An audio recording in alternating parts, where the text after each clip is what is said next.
Devastating storms across the middle of the country killed at least 28 people, including 19 in Kentucky, after an outbreak of tornadoes over the weekend. In London, Kentucky, a city of just 8,000 residents, dozens of houses lie in pieces as far as the eye can see.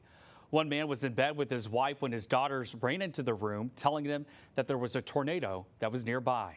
We got down and we heard it coming, and then the house started trembling. The only four walls standing were the four walls that we were in between. The tornado there was part of a massive storm system that tore through communities in Kentucky, Illinois, Indiana, and Missouri on Saturday. Sarah.